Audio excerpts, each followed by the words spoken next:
Ladies and gentlemen, welcome to CvCISO Podcast number 66. I'm your host, Andy. Today we have the founder of FR Secure, Evan Francine, Executive Director of Security Studio Academy, Dave Tuckman, and Jordan Darling. Our topic will be people you want to have on speed dial as a vCISO in the event your client is compromised. Before I didn't know it was in the event they were compromised. I thought it was just a blanket statement. Yeah, we can be proactive too. My answer you're doesn't right, make sense Andy, sometimes. but it can be a working topic. Are there vCISOs who are proactive? rumor has it. That's a long, uncomfortable pause. Could you define proactive, please? Yeah. Well, like I get paid to be active. Is it related to probiotic? No, it's like I get paid. Dude, proactive is like I get paid to be active as opposed to being amateur active. Right. You're pro. Thank you. I get Being paid to be active, which means I was asked yesterday, how often do you work out? And I'm like, well, define workout.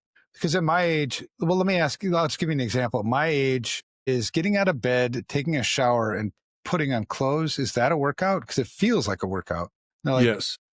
They're like, yeah, sure. I'm like, well, I do that 3-4 times a week. Yeah, those calories add up that you're burning, Yeah. So I'm definitely working out according to this definition. I think this podcast is working out. Well, thank you. Thank you. It's good to be here with you, gentlemen, again. We record these on Friday mornings, which is nice because I think most of us on Friday mornings, at least this group, we're broken on Friday mornings. Like the mind, you work so hard all week.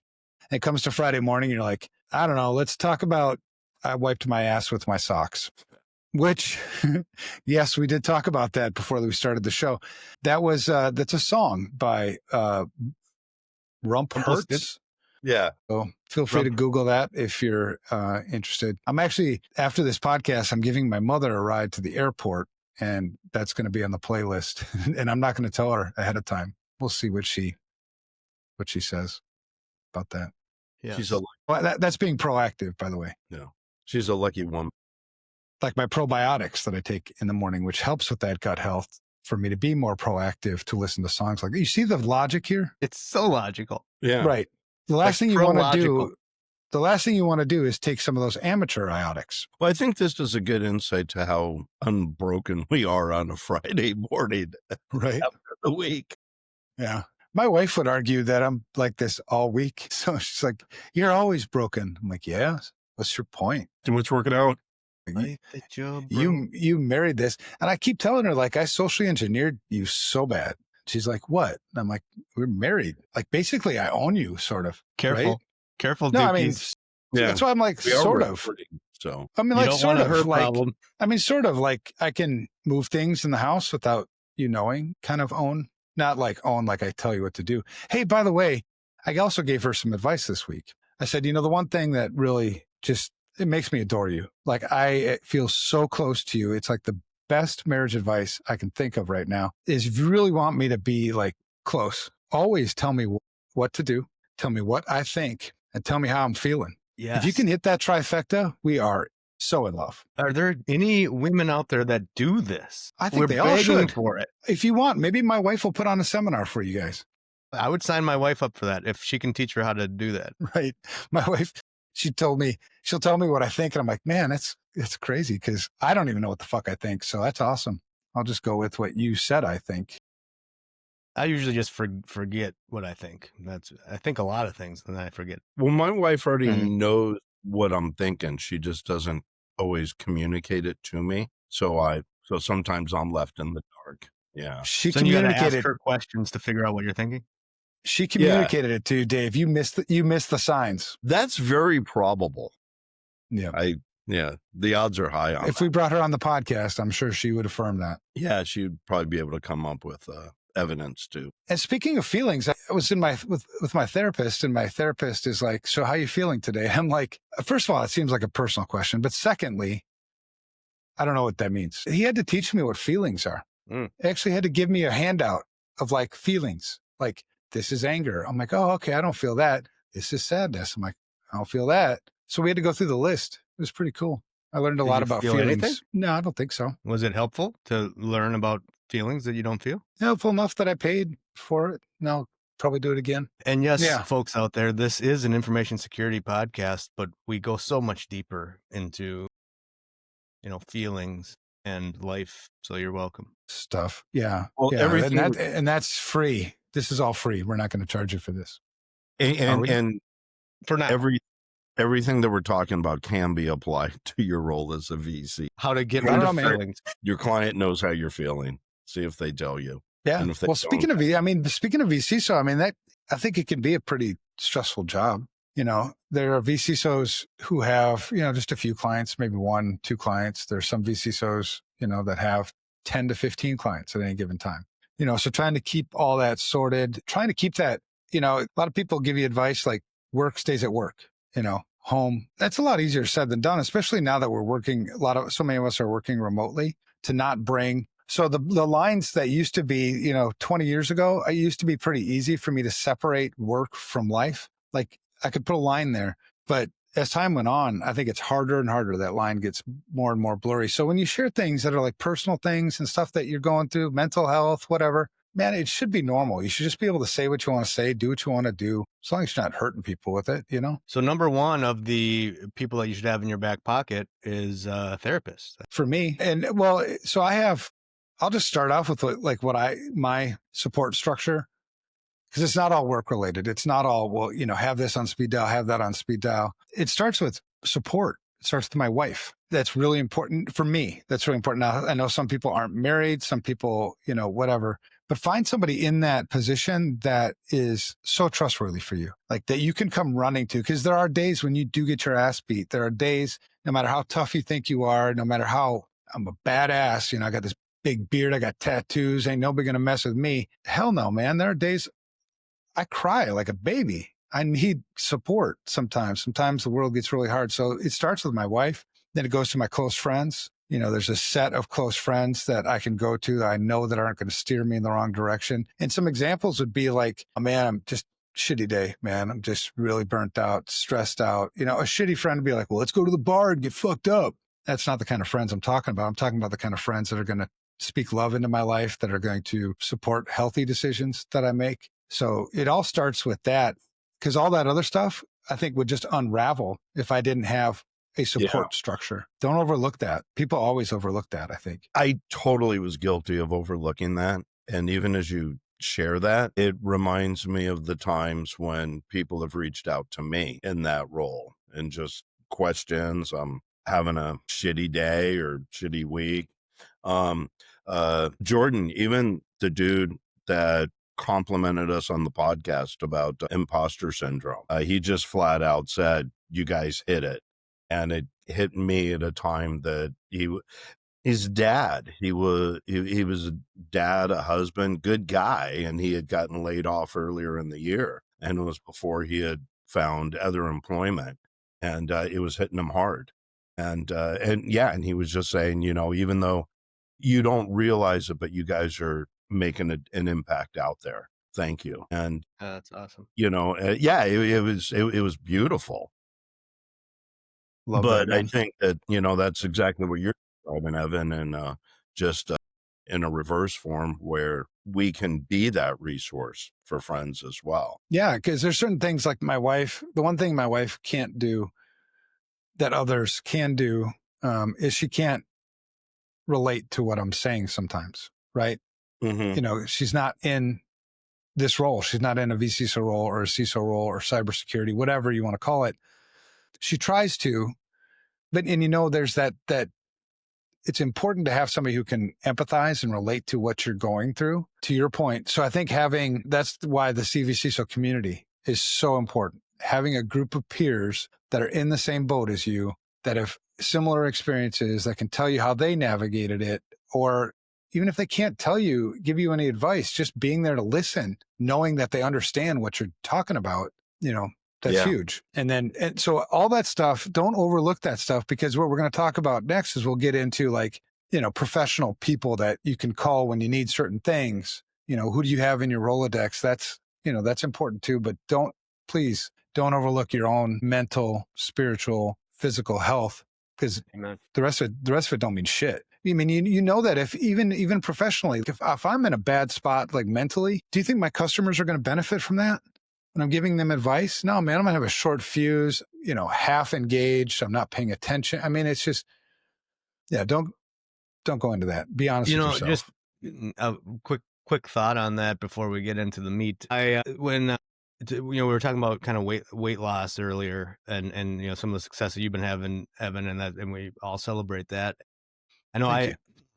Probably over a year ago, for one of the January, New Year's resolution things, me and my wife, we did the Noom app, so we're kind of, it's like a, diet, not a diet, but like helps you track, what you're doing as far as that health. But one thing I just want to share is like one of the pieces as you're setting that up, they ask why do you want to be healthy? Like what's your goal? Like, what is that? And they're very big on that and about having that, like in everything in life, like we've talked about on the show, like finding your why. And it was interesting because it's like, it forces you to be like, so we're talking about being healthy, mentally, spiritually, physically. Okay.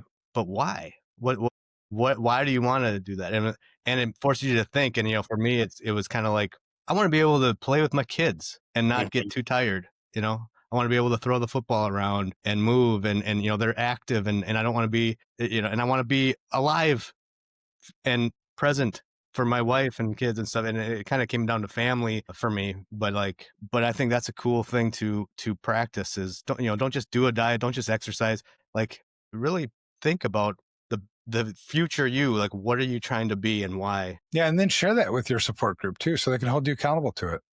My wife knows, so she, and my close group of friends. So when I do get off the rails a little bit, because we all do, we're all human. It's, so you put people on a certain pedestal and you're like, oh, he really, or she really seems, they really seem like they have their shit together. Behind the curtain, man, there's all kinds of shit going on. You know what I mean?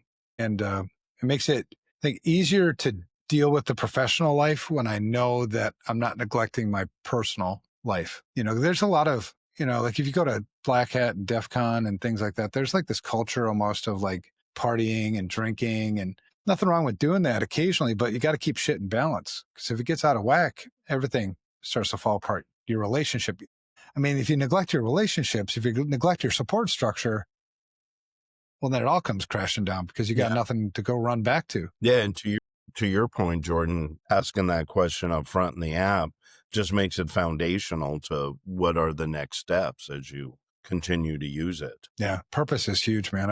I appreciate that you brought that up, because it also reminds you, we have short memory spans. Sometimes we forget, why am I doing this again?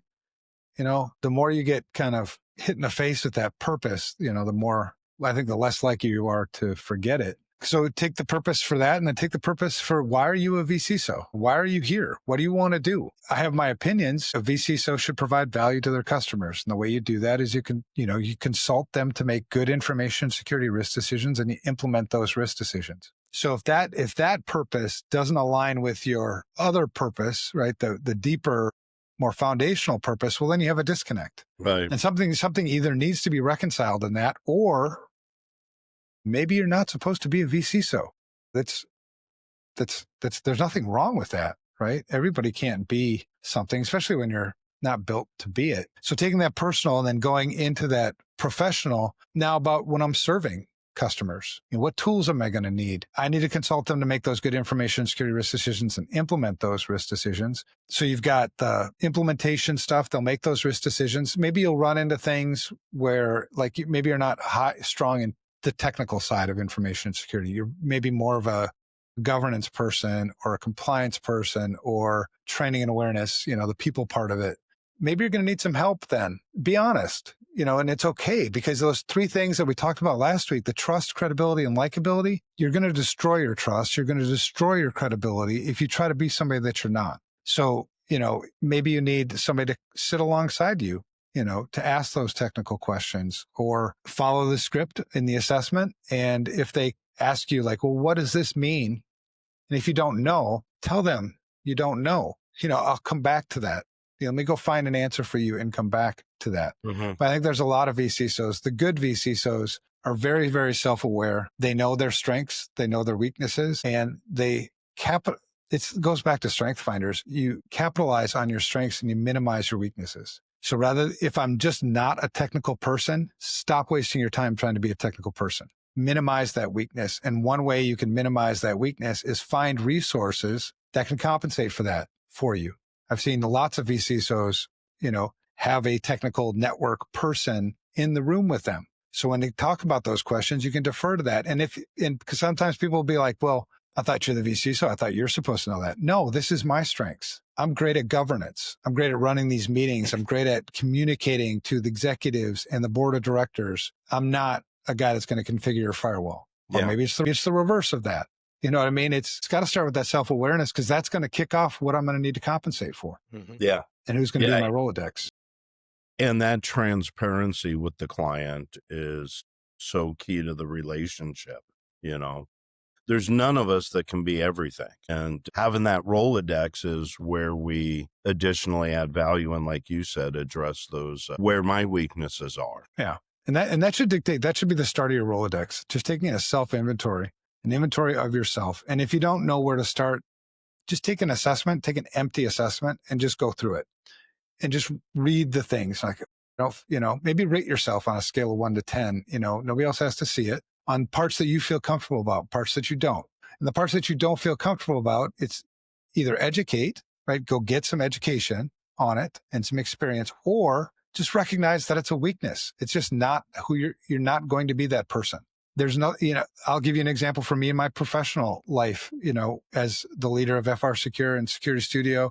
I'm not good with money, period. Never will be. I view money as just a means to buy cool shit and mess around. I mean, I just don't value it like that. So that's very self-destructive. So and that's just me. That's how I am. I've tried budgeting. I've tried learning how to do better with money. Before I come to the realization, that's not my strength. So instead, I compensate. I minimize my weaknesses. I have Kevin, my work wife. He's fantastic with money. I have Vinay Pearson, our CFO, fantastic with money. So I don't have to deal with that. I don't have to deal with money. I don't even know how much money I have. That's how bad I am with money. We're doing estate planning right now, and I had to go ask Kevin, like, what do I tell the lawyer? Because I don't know what I've got. And so he had to give me a list of, this is what you got. I'm like, oh, okay, here you go, lawyer person.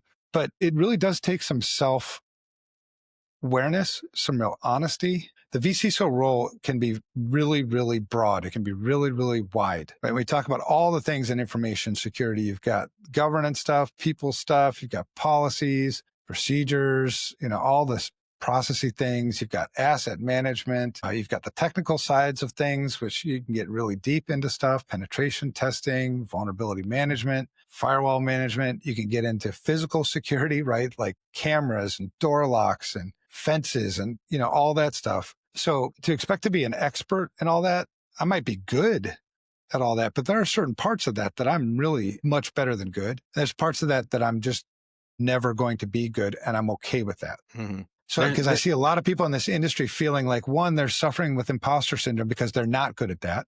That shouldn't influence imposter syndrome unless you're comparing yourself with somebody else. Focus on yourself, your own self-awareness. And they either suffer with that imposter syndrome, or they just create a whole bunch of stress in their life that you don't need to have. Mm-hmm. VCSOing is a great job if you do it right. The EOS exercise for that is the delegate and elevate exercise. And that, it's a simple exercise to just build 4 quadrants. And in the upper left, you have the things that you like doing and you're good at. And then you have the things that you like doing and you're not good at. And you have the things that you don't like doing, but you're good at. And then you have the things that you're not good at and don't like doing. Not good at, don't like doing, delegate and elevate all day. Everything that you put in that quadrant, find someone to do it. Mm-hmm. If you're good at it, but you don't like it, that's a delegate at some point. I mean, do it if you have to, I guess. But if you don't like doing it and you don't have passion for it, get that out of there. If you love doing it, but you're not good at it, perhaps there's a training thing for you. You got to go get some additional training and education and focus on the things you want to focus on, the things in the upper left quadrant, the things you love doing and are good at. Yeah. It's really cool. It's almost like that trust, credibility, and likability. Instead of applying it to somebody else, apply it to yourself. Do you trust yourself? Would you view yourself as being credible? Are you likable with yourself? You know what I mean? It's like, and if you don't, going back to that support structure, a therapist, there's a stigma in society, the stigma's bullshit. Yeah, that it's a weakness, and that's just so wrong. It's a strength, man, because it takes a level of honesty, transparency, Yeah. And it makes you so much stronger because now when, prior to doing that kind of stuff, I think I would go into a lot of situations thinking I'm doing the right thing, thinking I got it right versus knowing, because you get this level of confidence in yourself when you're doing your work because I know I'm good at networking, for instance. Networks, I've been doing networks forever. I love networks. I could talk networks all day long. So, but you have to take that self-inventory. So then when I talk about those things that I'm really good at, I can talk with confidence, and it comes across. People are like, oh, okay, he must know what he's talking about. I'm not good at finances. I'm not even going to talk about finances. Why waste anybody's time? But I can even say that with confidence. Like, well, then how do you pay bills? Well, I'll tell you how I pay bills. I got Kevin and I got my wife. That's how we pay bills. The only thing I expect when I spend money is that when I put the little plastic card into the machine, that it says approved. As long as that keeps happening, I'm cool. I don't give a shit about anything else. Right? But take that same thing and apply that to your work. And I think at first, for a lot of people, it feels very uncomfortable because you're going to have to admit some things that maybe you weren't admitting before, like I'm not good at this part of security. And it only feels like that, I think, until you establish a habit. But once you start establishing the habit, then it just comes natural. Yeah.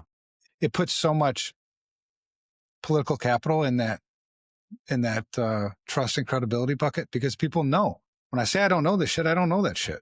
Do you want me to learn it? I'll try, but I might come to the point where I don't really want to learn it, or I'm not, it's just not going to be something I'm going to be good at. So, and if you can get in, if you have already established customers, maybe the conversation is a little bit easier, but if you have customers that you haven't even engaged with yet, I think the earlier on in the relationship you get this stuff out, the better, because then they don't set expectations that you're not going to be able to meet. Yeah, exactly. Because there's expectations on both sides going in. And until you can really start talking those through is where you have the opportunity to meet in the middle and everything. And Jordan, to your point, just even as you mentioned EOS, the quadrants and everything, that's universal. I mean, that isn't a vCISO or necessarily even within our industry. Meaning, so if we're going in as a vCISO, the person on the other side of the table can benefit from that exercise as well. Right. And knowing that and being able to share it with them is where just outside of our technical knowledge, we're adding value to the relationship. Yeah. Yeah. And use like one of the tools you can use, and you can go do this today. If you've never done strengths finders, go do it. I mean, that's how I learned, because it put words to things I already kind of knew. I mean, it just reinforced. I didn't know, but it's like the feelings thing. Like I have feelings. I just don't know what people call them and stuff sometimes. And so when I was going through that with my therapist, he's like, this is frustration. I'm like, oh, okay. Yeah. I've had that one before. Now I got a word for it, which, it makes it, I think, more tangible. But my number one strength is relator. That's my number one strength. And so that means I'm allegedly pretty good at relating to other people, other situations, not in an adaptability standpoint, but more of like, because adaptability is another strength, not of mine, but of my wife. But relator, my number two is competition, which essentially to me means not that I'm better than anybody else in anything that I compete in, but I'm just not going to play games unless I think I'm going to win. So if you want me to go golfing, I ain't going to do it. And people are like, well, you don't have to keep score. I'm like, bullshit. You do keep score. I'm not playing. Rather go to the dentist today. But that's from, those strengths. So if you've never done strengths finders, I think it's a great eye opener, because as any person, vCISO, accountant, lawyer, whatever you're doing, the better you understand yourself, the better everything else goes. Right now, I know why I do some of the quirky shit that I do that I never knew why I do it. Why the hell do you do that? That's so stupid. Well, now I know, and taking that to, serve other people, you'll identify things, you'll be more proactive, you'll identify more triggering situations, for you. Before, you'll be able to identify that as you're getting closer to those things. So then you can rely on that support group or rely on, another resource. So that's where I would start.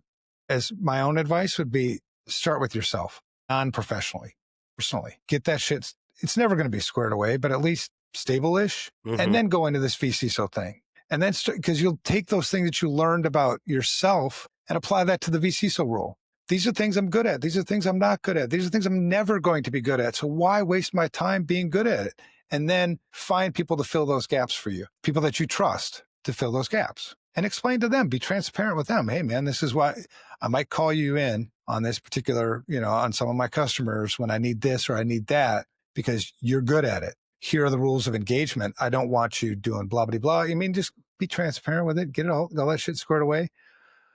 And then you've got the other, like the specialized Rolodex. So you got the personal Rolodex, your professional Rolodex, and then your specialized Rolodex, which is the one I think everybody was thinking about going into this, which is, well, an incident happens. All right.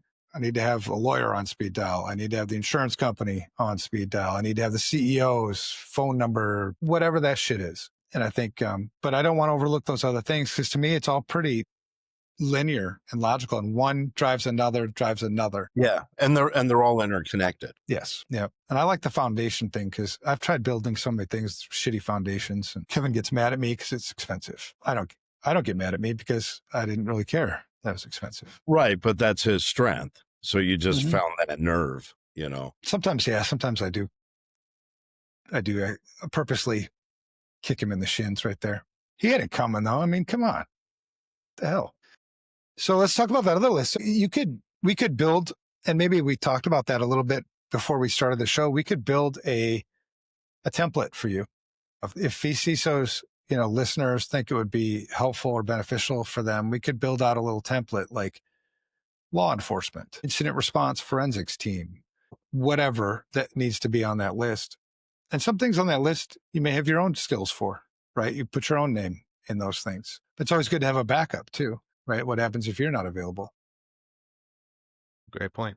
And that's what makes the CvCISO community very good. We've talked about before in the local chapter. It's like you got other folks that kind of you can trust, because it's a standard approach to how we do things. So you can be like, here, I got a guy here, can just step right in. Yeah, it's standardized, and all of those super valuable cultural things we already know are. So if you were going to go through, let's just maybe go through the exercise together, quickly. If you were going to go through, all the stuff. If I'm going to consult the company on how to make good risk decisions, you've been through the risk assessment before. You've seen what parts are there. Do you, as a vCISO, let's just take a hypothetical company, 5,000 employees, manufacturing company, 3 sites, just whatever. Are there parts going in as a vCISO? What parts do you feel strongest about? And what parts do you think you might call somebody to help you just with, the day-to-day vCISO stuff if a question pops up or, you need something done? Can you think of something? I can tell you, for me, it's probably most of the physical security stuff, because I don't know the latest. I don't stay up to date on physical security, the newest gadgets and access cardy things and stuff like that. I would have, for myself, I would probably have somebody that I would call for, those kinds of things. Penetration testing. I don't do penetration testing anymore. So if we went down the rabbit hole, penetration testing, I could get us the first 3-4 steps along the way, but then eventually I'm going to need to probably bring in somebody for that. Governance stuff I'm pretty good with. The legal stuff, no, I know it, but no way in hell I'm going to do any of that shit. HR stuff, there's a whole section there about HR. If it gets deep in HR, I don't know the current laws and things with HR. Yeah, the legal was the one that jumped to my mind first. I mean, I can understand the laws and stuff, but I can't keep up with them. So as new stuff comes out, same with HR, it's super valuable to have someone to say, hey, here's how it was. This is what's coming down the pipe, or this is what's even being talked about. So like you're saying, if those 3 locations, maybe one of them is in Canada, or different state regulations on privacy and stuff. I can understand it conceptually, and I can communicate it, and I can help understand how it rolls up to potential risk, but I don't follow that type of stuff. Yeah. And I think I would also I'm not up to date on the current Microsoft, a lot of the current latest Microsoft technologies. Mostly because I hate Microsoft. There's some philosophical problems with all that stuff. So, and I've done this before. I've called in experts from our own team, our technical services team, to do Active Directory assessments, audits, Azure assessments and audits as part of the engagement with the VC. Yeah, that was something I took advantage of as well, if I had a client that was just deep in the Microsoft stack, there was somebody knowledgeable either on the blue team or even how some of our stuff is configured, just to sit in on one or more of the calls and just kind of walk and talk through what they had and have that expert be able to share what they're seeing, Yeah. And the customer benefits the most from that, right? Rather than me doing your Azure audit or assessment, use somebody who's better for that. You know what I mean? So I wonder how many vCISOs kind of, start coming down this path of wanting to be a vCISO and then get intimidated quickly, thinking that they have to know all this shit. And you do kind of have to know it, meaning like where to put it. You need to know the context, but you don't need to be an expert in any of it, really. But you have to be transparent on, where we've crossed the line from me giving you an opinion based on what I know in context versus, we're now in the details and you need expertise on this. I mean, you have to use discernment and you have to be, honest with that stuff. But don't get intimidated by being a vCISO. Like you need to know all this. No, what we cover in the CvCISO course is what you need to know. If you know more than what we cover in the CvCISO course on certain parts, or certain parts are more interesting to you, that might be a tell that this is where you're going to be the expert. Yeah. Because you could go deep. I mean, the course right now is 60 hours? We could easily turn that into a 600-hour course if you wanted to try to be an expert in all this, but you would never finish the course. Even if you did finish the course, your marriage would be in shambles. You'd have no friends. You'd probably be an alcoholic. So don't do it. That's not how humans were built. We were built to be really, really good at certain things, and everything else, just let it go. One of the things that I put on my list that is maybe a little outside of the lines, but that's kind of who I am. I've never colored inside the lines. Do you own a well. Jeep? What? Yeah, I've actually seen that. I've actually seen that in action. The last time he put on makeup, when he came to it was all over his face. I'm like, dude, the eyeliner does not go on your nose. Says who? Says who, Evan? Well, yeah, I choose where the eyeliner goes, Evan. All right, let me call my expert, Marlis. But one of the things I put on there is other fractional people, other fractional folks. So this doesn't fall right in line with like, who do you call an incident response? But like, if you're dealing with a client and they're like, they don't have their accounting, nailed down, or their HR or whatever, there's plenty of other fractional, services out there that if you had them in your back pocket, you could introduce them. And it's a good probably lead sharing opportunity for you. If you bring them in, they might bring you into someone who's already used to the, understanding the value of a fractional service. Yeah, that's a good point. Absolutely. Yeah. Stick to that purpose, like you said earlier, because anybody you're partnered with can't go counter to your purpose. I think it's easy to get wrapped around money, or money seems to corrupt most of the mission stuff, the purpose stuff. I can get you 50 customers in the next month, but you're going to have to do, shit that ain't right, for the customer. So in line with that purpose, be transparent with those partners too. Those partners need to know where you're coming from and where they're, you need to know where they're coming from. It's just, it's another relationship.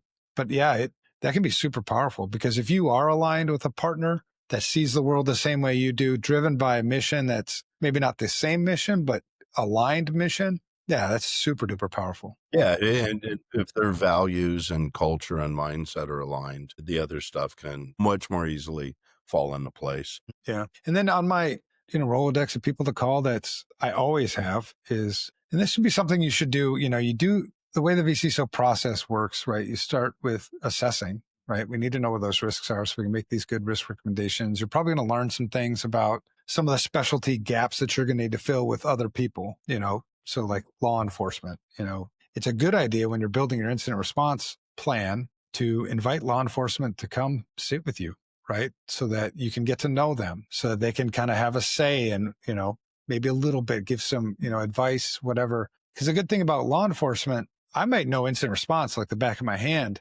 but law enforcement has another perspective. Mm-hmm. They'll be able to tell me, potentially how many calls they've gotten in the last 6 months for incident response, for cyber security incidents, that it's not published anywhere, which is really helpful, for me. And I've already established a relationship with them. So when I call them, they'll know me. It's not just some call out of the blue. Right. Invite them to come into your tabletop exercises. So law enforcement is always one that, and it would be local law enforcement for me, typically, depending on who's got what capabilities, right? City, county, so sheriff's department, potentially, depending on where things lie and how things are organized. And then your local FBI office, the closest.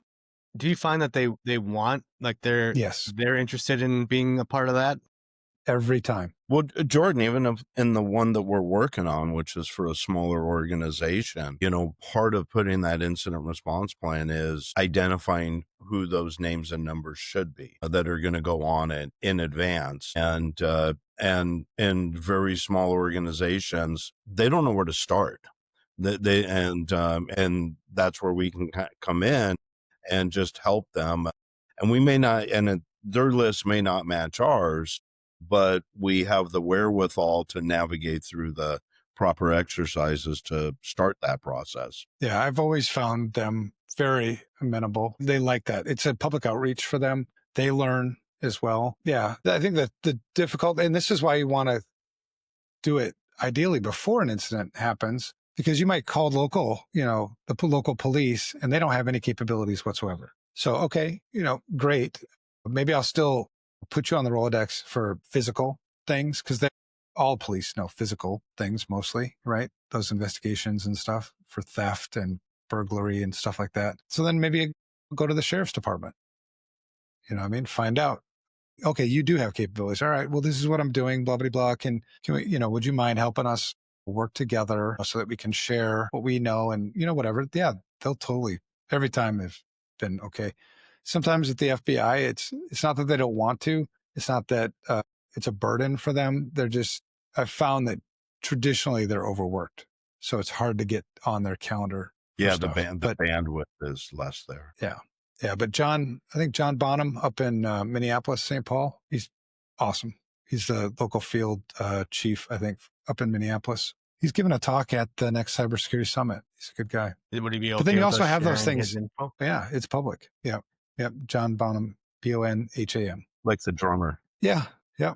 But yeah, so law enforcement is always on my list, trying to figure out, navigate just who's got what capabilities, who's going to provide value to the incident response, who's just going to be a pain in the ass in the incident response. CISO was starting to build more and more capabilities, especially in the public sector. So, back then, maybe it depends on who your local regional CISO people are, on what kind of value they're going to provide. But I'm always thinking of like those things where I don't have time to research. Like a lot of things I can research. Like I don't need somebody right this second, right? So I can go and start calling, interviewing, trying to figure out who's going to get on that Rolodex. But things like incident response, that's why usually, the process for the CvCISO is do your assessment, build that, work through, make those risk decisions so you can build that roadmap somewhere on there. If they don't have an incident response capability, that's going to be on the list somewhere. Two things that I would put a bump in priority would be asset management and incident response. So coming out of the gate after the assessment and working on the risk decision-making stuff in the roadmap, incident response almost always, for me,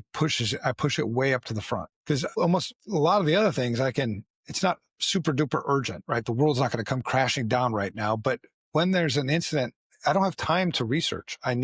So knowing that that's probably going to happen, building the incident response plan then leads me to who are the people in this plan that I'm going to need a resource. Law enforcement, cyber insurance contacts, if they have cyber insurance. We talked about breach coach a couple of weeks ago. I'll need to know who that person is and reach out to these people ahead of time. Introduce yourself, make these contacts. Most VCSOs don't do it, but do it. Reach out. Even if it's just like, hey, just want to let you know I'm Evan Francine. I'm the vCISO for XYZ company, and you're in our incident response plan. If I call, then it's probably not a good thing. Is that okay? Or do you have another number I should be calling instead? You know what I mean? Working through that stuff. If they've got a third party that helps out on incident response, like an FR Secure, for instance, have that contact information. Start that relationship. FR Secure prefers that you share your incident response plan with them early on, or even before, following all the contractual stuff, so that we've got it on file when the incident happens. We're not walking in completely blind. We kind of know who it is we're working with. But that's the one that for me would drive that Rolodex beyond just knowing what I'm good at, what I'm not good at. It would be incident response would drive all the rest, and disaster recovery. Yeah. Andy, what are your thoughts? I think, a good PR firm would be a good one to have on the Rolodex too. Somebody to get the word out to clients and, just everybody involved, because eventually you're going to have to put something out as a company. Sure. Yeah, the other one that comes to mind is actually, I think the whole idea from this topic was the relationship that I have with Joe Earl as the insurance broker who we were able to have on a couple weeks ago. And the conversations and the insights and expertise that he has, having the opportunity to make that available and share with clients has been super, super valuable, because that gets into an area where there's just a lot of ignorance, and it's a very dynamic environment. So even when they did the insurance policy last year, and just rubber stamp the same one going into the next year. Yeah, good point. Yeah. Andy, that one was so good. We're going to hit you up for another one. Boy, didn't we cover them all already, pretty much? I mean, pen testers, vulnerability scanners, just all the breach coaches. I think we got them all so far. Oh, I guess another one I should think of, vendors. We need to have a list of, we'd have a list of all the vendors, not only for third-party information security risk management, but also for probably incident response, support issues, vulnerability issues, all that kind of stuff. Yeah. So that goes along with your asset inventory. Every single asset, and you'll never get, just reality is it's too dynamic. So you're never going to get every single asset, but it's this best effort and this constant striving for improvement in your asset management program. But all your assets had somebody that made them. So ideally we want to know who made them. And you can assign, this wouldn't be something that I would do probably as a vCISO. This would probably be something I would hand off to an intern, because it is very tedious, but it's also a great learning experience, for them to go out and hunt all these, vendors down and figure out the contact information.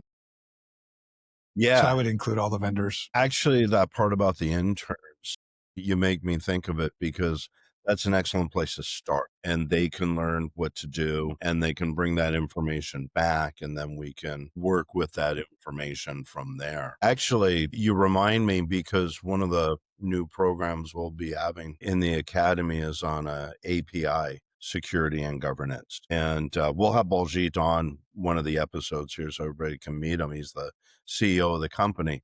But one of the things he shared, because he's an adjunct professor at some different universities, so what he does is he'll pick a particular topic within APIs and have some interns go do the initial research on that topic.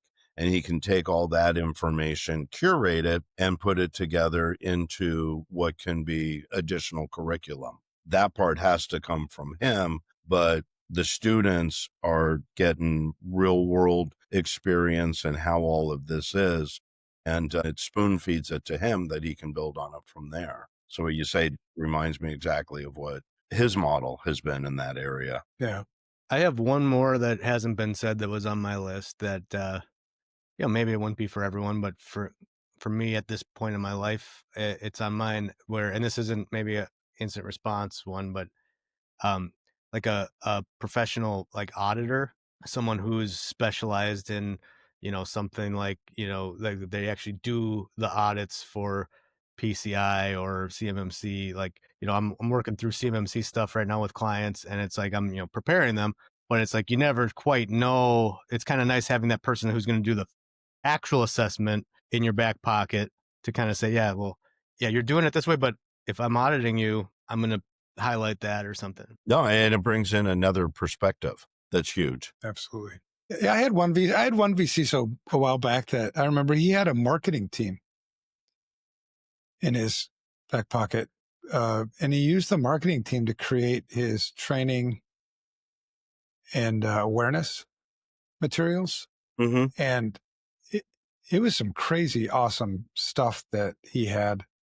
It would never be on my list, but not never. I guess if the customer wanted to go there, it would be. But I thought that was so cool because it was creative and it really got the point across. Yeah. Another one that didn't mention, well, we talked about the community and the value of that, but rolling that up into having mentors. I've had the opportunity to be a mentor, but the need for me to be a mentee has never. Mm-hmm. I have my mentors and I learn from them all the time. Yep. Don't put me on your Rolodex, anybody. Just saying. It's not because I don't care, and it's not because I'm important. It's because that's another thing I suck at, is responding to people. So I minimize. You're on my Rolodex when I need relationship advice. So Yeah, but you know the right avenue to get to me for that. yeah. Also when my toilet's clogged, I think of you. But I'm usually the cause of this. That's statistically, that's why he's probably thinking of you. That's probably true. Damn it, Maybe Evan. that's part of his that's part of his investigation before he decides his plan of action. Like, all right, what did you do this time? It was frijoles, senor. It wasn't Yeah. me, it was the tacos. The Mexicans really like me down here because I'm the redneck Mexican, so I'll purposely mispronounce words. So instead of frijoles, it'll be frijoles. Yeah. They laugh. They love that. So anyway, all right. Well, good episode, you guys. It got me thinking because I don't think I've ever consciously walked through it like this. I mean, it opened my eyes to like, yeah, okay, that all makes sense. Working on your personal Rolodex. Same kind of thing with like the vCISO one.